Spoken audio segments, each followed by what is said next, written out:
No, sir, this is first round. This is what? Did you already go earlier? I'm I sorry. did, I was yeah. downstairs, but that is my fault. I basically said we should But the stop gentleman's the recognized. shutdown. Stop the Trump shutdown and reopen government. I appreciate the gentleman's comments. I'm sorry, I was downstairs voting evidently when the gentleman spoke. Thank you very much. The distinguished gentlewoman from the great state that we know not only of her forefathers, but what she believes in the gentleman from Wyoming. Thank you very much, Mr. Chairman. I'm also sorry that Judge Hastings has left because listening to Judge Hastings talk about the impact of this shutdown and say things like the military will be, quote, just fine, I found to be, frankly, indefensible. And I know our colleagues on the other side of the aisle are having a very difficult time in terms of figuring out exactly how they're messaging this. And it began yesterday on the floor with my colleague, whom I respect very much, the Minority Whip, Mr. Hoyer, who stood up and urged us to stay here and continue our work, and then offered a motion to adjourn, which I think made everybody's head spin. When I hear my colleagues on the other side of the aisle go through the list of terrible things that are happening because of this shutdown, I agree with them. And it is in their hands. They need to get Senator Schumer and the Democrats over in the Senate to come on board and end this shutdown. Calling it the Trump shutdown is a nice try, but as my colleague from Alabama, Mr. Byrne, pointed out, the president didn't vote to shut anything down. It was the Democrats in the Senate. And I'm glad, Mr. Hastings, that you've come back, because I didn't want to go through the problems and some of the comments while you weren't here. And I know very much that my colleague from Florida supports our military. I believe he feels very strongly about it. But I just wanted to put some facts into the record, Mr. Chairman. During this shutdown, to say, quote, our military is just fine, is simply completely inaccurate. During this shutdown, no death benefits to any family members of those killed in the line of duty will be paid. During this shutdown, all of our troops will continue to have to stand on the front line defending us, and they will not be paid. During this shutdown, weapons maintenance operations will stop. During this shutdown, there will be a huge disruption in the Department of Defense workforce, and that could, in fact, begin to impact key military missions in places like Iraq, Afghanistan, and Syria. So the notion that it's somehow fine, or that we can somehow be flippant about the fact that we can't do our job up here, and then we're going to say the military will be, quote, just fine, while we're asking them to put their lives on the lines, is what I think is shameful, Mr. Chairman. Mr. Chairman, we had a hearing on Thursday in the Armed Services Committee about the tragedies, the McCain and the USS Fitzgerald. Testifying in front of us, we had the Chief of Naval Operations and the Secretary of the Navy. And when asked, what can Congress do? They said the, quote, single most important thing the United States Congress can do to help us prevent future accidents, to help us return to the kind of military we need to defend us, is to provide stable and sufficient funding. We have not done that for 9 years, operating under the Obama budgets, operating under CRs, operating under the Budget Control Act. We've strangled our military for 9 years, Mr. Chairman. And that's just the damage that's done when we're operating under a CR. Now, we knew over the last few days, we warned, those of us on this side of the aisle, we warned that the Democrats were holding hostage, even when we had Leader Pelosi here speaking before us, and it was my colleague, Mr. Woodall, who asked her, wait a minute, you are going to hold hostage the funding for our military over illegal immigration. And she absolutely denied it, because on your side of the aisle, you don't want to have to accept that, with all due respect to my colleagues. But that is where we have now come today. Senator Schumer has made a decision that he would rather manufacture a crisis. We all know there is no real DACA deadline. We know that. But Senator Schumer would rather manufacture that crisis than fund the military. So again, with all due respect, when I hear things like, well, Senator McCaskill said this, or, the military is going to be just fine, there's a simple solution here. And that is end this shutdown, fund the military, and let's get back to the business that we need to be in. So we have done huge damage operating under a CR, And the idea that we somehow now, we're going to be just fine, that frankly is what I find indefensible and shameful. And let me just end by saying that we're in a situation today where we in this body are harming our military. We in this body are making it much harder for them to do their job. We are increasing the risk that they face, and we are helping our adversaries. And that's what we're doing when we're operating without a clear budget, without appropriations. We are now in a shutdown. The damage is much, much worse. And I would point out that we passed all of our appropriations bills through this House. So once again, I think that there's a lot of political spin that's going on about whose fault this is.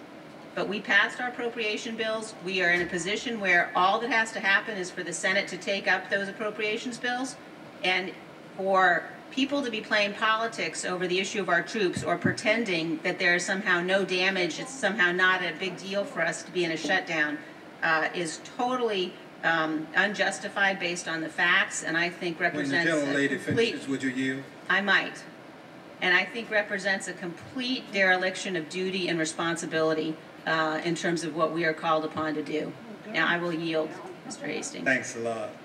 I think the gentlelady, I was not in the room, I had stepped out to the restroom, I might add, during that period of time, saw a portion of Senator Schumer's press conference where he said negotiating with President Trump is like negotiating with Jello.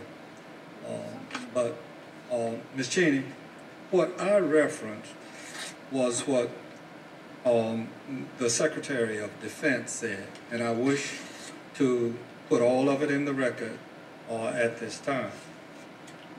The subject was guidance on the government shutdown. Our government will shut down at midnight tonight. We in the Department of Defense will continue carrying our fundamental responsibility to defend our nation and the American people. We will continue to execute daily operations around the world. Ships and submarines will remain at sea, our aircraft will continue to fly, and our warfighters will continue to pursue terrorists throughout the Middle East, Africa, and South Asia. I'd like to reclaim my time. Mr. Hastings, you're surely not arguing as you did, and maybe you just meant not to say it, maybe you'd like to correct it now. When our Secretary of Defense says that our military will continue to defend us, I don't think anybody here questions that. The question is whether or not we in this body will do our job and provide the resources they need. The list of things that I read to you, I'm not sure if you were in the room, so perhaps I'll read it again. During a shutdown, and this is a fact sheet provided by the Armed Services Committee from the Department of Defense, there will be no death benefits paid to any family members of those killed in the line of duty. During a shutdown, all of our troops will continue to work. What the Secretary of Defense said is right, but they won't be paid. Now, I know, Mr. Hastings, that you understand what it means when we ask somebody who is 19, 20, 21 years old to put their lives on the line for all of us. And then we say to them, but you know what, you're not going to be able to pay your bills because your salary will not be there in the direct deposit that you count on every 2 weeks. That is unconscionable in my view. So I think it's important for us as we look at the kinds of things, the impact that we're putting on the department right now, their inability to do weapons maintenance, the kind of planning that they've got to go through because of the shutdown that means that our actual military operations are going to be impacted. All of those things, that's not damage our adversaries are doing. That's damage that we're doing to the military. And that's damage that Senator Schumer and the Democrats in the Senate can stop right now. And they need to stop it right now so that we can begin to get back to work in order to make sure that we aren't putting an unbelievable additional burden on our men and women in uniform. Will the lady yield? Yes. I think you misunderstood me. I hope so. Yeah.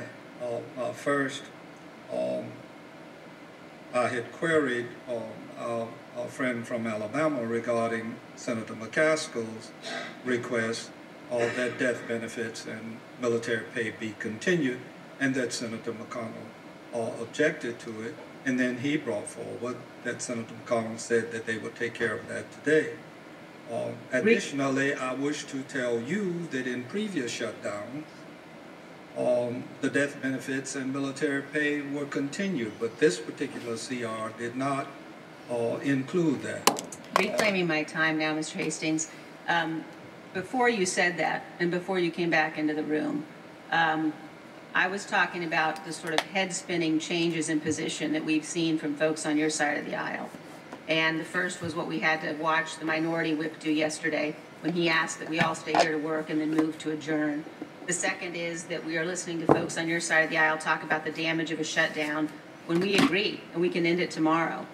But then also, Mr. Hastings, you began your remarks talking about, well, the military will be just fine. Stop saying the military will be hurt. And then we got off onto the conversation about Senator McConnell and Senator McCaskill. And there's a very easy solution. There are several easy solutions. One is to support the Defense Appropriations Bill. Support the Defense Appropriations Bill that we already passed through this House once. That's the most important thing that the Senate can take up tomorrow.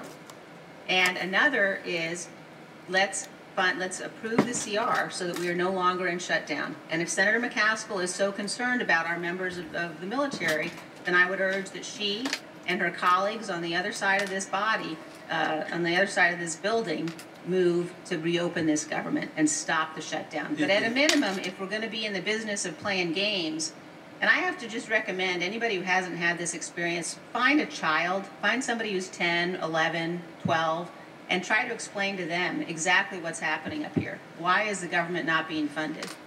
But if we are going to be in a position where we're arguing over whether we're going to open the government up or not, it is totally unconscionable that we pretend we aren't harming our troops, because we are every single moment that this government is shut down.